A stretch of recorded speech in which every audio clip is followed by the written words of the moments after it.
સમગ્ર શિક્ષા પ્રોજેક્ટ અંતર્ગત થરાદ તાલુકાના મોટી પાવડ ખાતે કસ્તુરબા ગાંધી બાલિકા વિદ્યાલયના નવીન હોસ્ટેલ સંકુલનું લોકાર્પણ વિધાનસભાના અધ્યક્ષ શંકરભાઈ ચૌધરીના હસ્તે કરાયું હતું।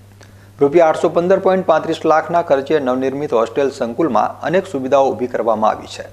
એક સાથે 200 વિદ્યાર્થીનીઓ રહી શકે તે મુજબ આધુનિક સુવિધાઓથી સજ્જ ભવનનું નિર્માણ કરાયું છે। લોકાર્પણ કાર્યક્રમમાં અધ્યક્ષ શંકરભાઈ ચૌધરીએ જણાવ્યું હતું કે શિક્ષણ આશાનું કિરણ લઈને આવે છે અને શિક્ષણ થકી જ સમાજ આગળ વધે છે। ખાસ કરીને વિદ્યાર્થીનીઓ શાળા છોડ્યા પછી પણ ફરી શિક્ષણ મેળવી શકે છે તે મુજબની આજે વ્યવસ્થાઓ ગોઠવવામાં આવી છે।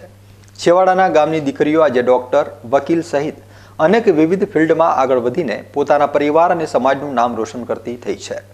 તત્કાલીન મુખ્યમંત્રી અને વર્તમાન વડાપ્રધાન નરેન્દ્રભાઈ મોદીની દીર્ઘદ્રષ્ટિના પરિણામો આજે પણ આપણે જોઈ શકીએ છીએ।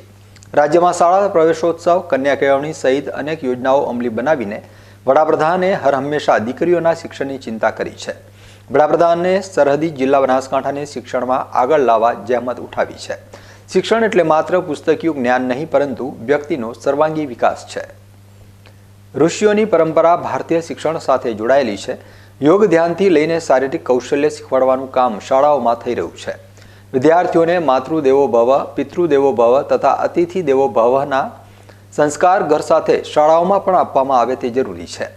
શિક્ષણની સાથે સમાજમાં વ્યસન મુક્તિ તરફ લોકો આગળ આવે તથા તેને એક અભિયાન રૂપે આગળ વધારવા અપીલ કરી હતી। આ કાર્યક્રમમાં કસ્તુરબા ગાંધી વિદ્યાલયમાં અભ્યાસ કરેલ, વર્તમાનમાં ઉચ્ચ અભ્યાસ કરી રહી છે તેવી દીકરીઓનું સન્માન વિધાનસભાના અધ્યક્ષ તથા મહાનુભાવોના હસ્તે કરાયું હતું। આ કાર્યક્રમમાં પૂર્વ સાંસદ પરબતભાઈ પટેલ, જિલ્લા પ્રાથમિક શિક્ષણાધિકારી વિનુભાઈ પટેલ, જિલ્લા ખરીદ વેચાણ સંઘના ચેરમેન બાબરાભાઈ ચૌધરી, મામલતદાર, તાલુકા વિકાસ અધિકારી, જિલ્લાના અગ્રણીઓ, એપીએમસી થરાદના ડાયરેક્ટરો સહિત બોડી સંખ્યામાં ગ્રામજનો અને વિદ્યાર્થીઓ ઉપસ્થિત રહ્યા હતા।